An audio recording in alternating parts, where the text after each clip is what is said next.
Bom pessoal, tudo bem? Aqui é o André, professor de literatura, e vou estar compartilhando com vocês um pouquinho sobre a vida e obras do Álvares de Azevedo, poeta este importantíssimo para a segunda geração romântica que nós estamos estudando.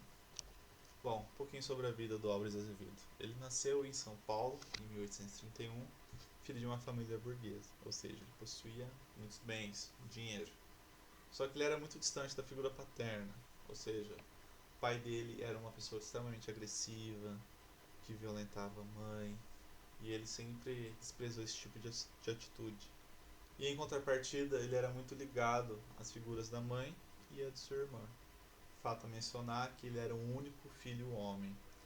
Já na sua adolescência, ele perde sua irmã, vítima de um acidente de cavalo. Prática essa, andar a cavalo, que era muito comum no século XIX, principalmente das famílias que possuíam bens, que eram ricas, que faziam parte dessa burguesia.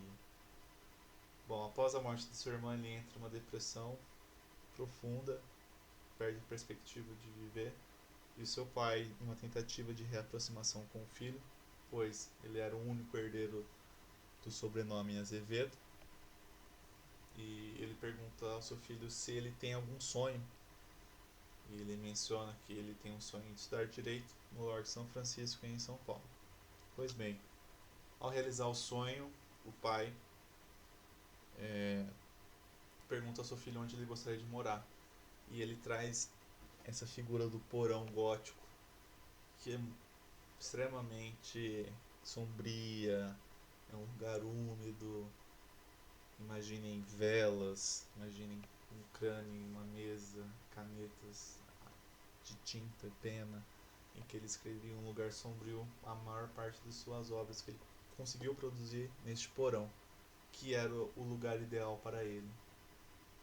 Pois bem, entrando na universidade, ele consegue fazer alguns colegas, cerca de 4 amigos, só que a cada ano que passava, um a um seus colegas iam falecendo, todos vítimas de tuberculose, doença essa que era muito comum no século XIX, uma por sintomas não serem tão agravantes, vocês não conseguirem perceber quais são os sintomas, vocês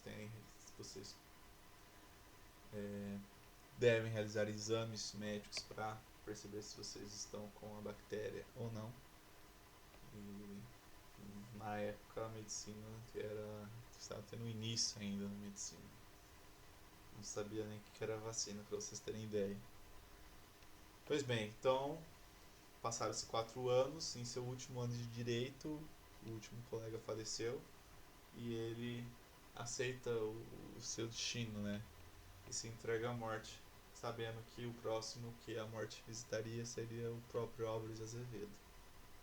E ele morre em 1852, vítima da tuberculose, doença essa que já mencionei. E fato interessante mencionar que ele faleceu apenas com 20 anos de idade. E é um poeta extraordinário, produziu tanta coisa em tão pouco tempo. E fato curioso a mencionar também que ele produziu este poema chamado Se Eu Morresse Amanhã para alguns de seus familiares pudessem ler quando estivesse realizando o velório do seu corpo. Bom, antes de partir para o poema, preciso mencionar algumas obras importantes também. Temos aí o Macário, que é uma obra dramática, que é uma peça teatral. O professor separou um trechinho que eu vou comentar com vocês. Fato interessante também, pessoal, a maioria das obras do Álvares de Azevedo foram publicadas póstumas, ou seja, após a sua morte. Lira dos 20 Anos, que é o acervo da maior quantidade de poemas que nós temos do Álvares de Azevedo, que tanto os exercícios da apostila quanto os exercícios de vestibulares, eles apanham os poemas deste livro. A Noite da Taverna, que é uma prosa, que eu também vou conversar um pouquinho com vocês. O Conde Lobo, poesia, que dentro dessas três é a que não faz tanto sucesso quanto as outras. Bom, sobre o poema, como o nosso tempo é breve, o professor vai analisar apenas a última estrofe, que ele diz: Mas essa dor da vida que devora, a ânsia de glória, o dolorido afã, a dor no peito emudecer ao menos se eu morresse amanhã. Então o que ele quer dizer nessa última estrofe, pessoal? É que a perspectiva da morte, apesar de ser assustadora com a maioria das pessoas, para ele traz o conforto. Por quê? Porque ele sente tanta dor física, ele sofre tanto pelos desastres amorosos, pela incorrespondência amorosa, que ele encontra a morte como um conforto para cessar essas dores que ele tinha em sua vida. Certo? Claro, importante mencionar também que alguns dos seus poemas, quanto ele invoca a imagem da mãe e da irmã, é sempre com um sentimento de saudade, de amor, de carinho. Bom, agora o professor vai falar um pouquinho sobre o Macário. Para fazer um contexto ali, eu trouxe um trechinho para a gente analisar também. O Álvares de Azevedo produziu essa peça e ele escreveu após haver sonhado com o diabo. Sim, é muito estranho. A peça conta a história de um personagem que em uma viagem de estudos faz amizades com um desconhecido e descobre ser ninguém mais, ninguém menos que o próprio Satã. Não há menções sobre o nome da cidade que ele se encontra, porém há referências diretas à cidade de São Paulo, cidade essa que ele estava cursando o direito, né? Assim, o poeta aproveita para fazer uma crítica à devassidão na qual a cidade estava imersa. Então, vamos lá para o trechinho. Satã pergunta a Macário: Onde vais? Sempre tu, maldito. Onde vais? Sabe de penseroso? Vou ter com ele. Vai, doido, vai, que chegarás tarde. Penseroso morreu. Mataram-no.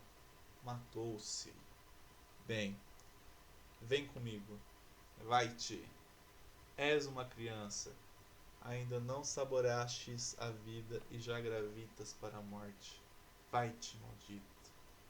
Então, o que o professor gostaria de analisar nesse trechinho? Essa última parte que o Satã fala que, por mais que ele é jovem, que ele está no auge de sua vida, no auge de sua juventude, ele já tem uma tendência e tem um desejo com a morte, com essa solução da maioria dos seus problemas. E diversos estudos e análises mostram que o Macário é uma autopersonificação do Álvares de Azevedo.